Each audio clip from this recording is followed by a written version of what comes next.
Hai Bonsai, ketemu lagi dengan saya Nisa di Nisapedia. Kali ini kita akan membahas tentang anemia defisiensi besi pada kehamilan. Nah, tapi jangan lupa klik tombol subscribe dan nyalakan tombol lonceng.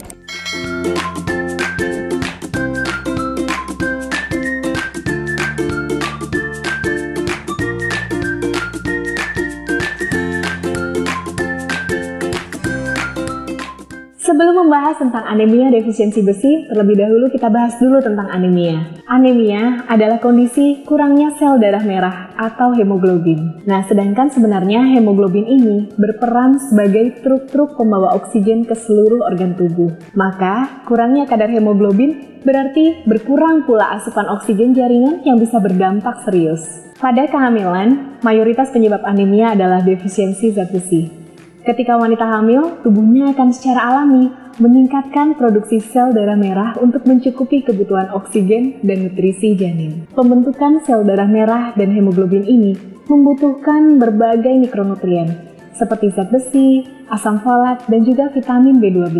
Jika tubuh tidak mampu menyediakan bahan baku ini dalam jumlah yang cukup, maka terjadilah anemia defisiensi besi ini. Ditambah lagi, pada kehamilan trimester kedua dan ketiga, kebutuhan zat besi sangat meningkat. Selama hamil, kebutuhan sekitar 0,8 mg per hari pada 10 minggu awal kehamilan.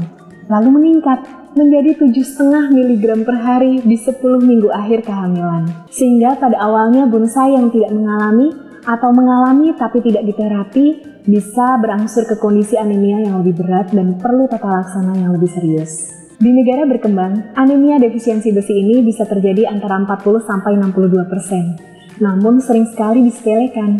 Untuk penegakan diagnosis, menurut the Centers for Disease Control and Prevention atau CDC, di bawah 11 gram per desiliter pada trimester 1 dan 3, atau di bawah 10,5 pada trimester kedua, masuk klasifikasi anemia. Jika menurut WHO, HB di bawah atau sama dengan 11 dengan kadar hematokrit di bawah 33% masuk dalam klasifikasi anemia.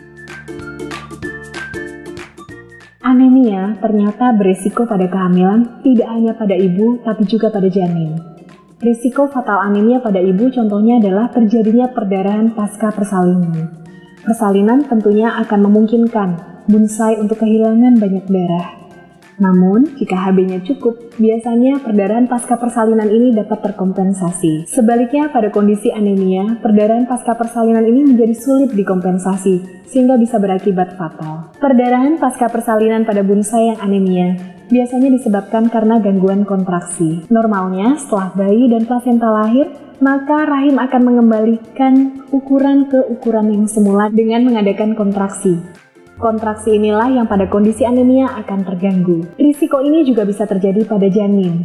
Pada janin, terjadi gangguan perkembangan otak yang berdampak pada kecerdasan, kemudian kemampuan belajar, berkomunikasi, berpikir logis, lalu deba yang lahir dari bonsai yang anemia juga lebih berkemungkinan menjadi autis atau mengalami gangguan konsentrasi. Risiko yang selanjutnya mungkin terjadi yaitu risiko persalinan prematur dan juga anemia pada debai.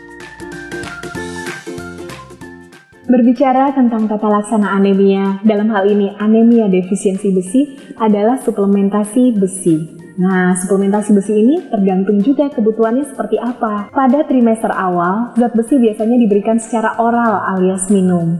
Nah, namun kita perlu menilai juga, pada trimester kedua biasanya selain pemeriksaan hemoglobin akan dilakukan pemeriksaan ferritin. Sehingga jika ferritin dinilai kurang dari 30, ini menjadi pertimbangan dari dokter untuk memberikan suplementasi dari zat besi melalui infus atau intravenous. Tata laksana anemia defisiensi besi ini perlu dilakukan secara tuntas. Jika dari hasil monitoring ternyata suplementasi zat besi ini masih belum adekuat dan HB malah terjun di bawah 7, mungkin dokter yang menangani akan mempertimbangkan dilakukannya transfusi darah pada bonsai. Bonsai, jangan khawatir dulu. Karena terdapat beberapa makanan yang mengandung zat besi tinggi.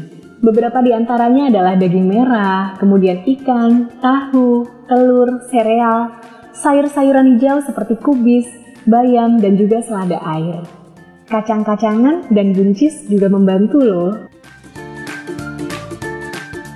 Itu dia pembahasan kita tentang anemia defisiensi besi pada kehamilan. Ternyata sangat penting ya untuk mengetahui kadar hemoglobin kita dan juga menata laksana segera jika memang terjadi anemia. Maka jangan lupa diskusikan tentang perlunya pemeriksaan laboratorium untuk mendiagnosis apakah terjadi anemia sehingga kita bisa menata laksana dengan optimal dan mencegah bonsai melahirkan dalam kondisi anemia.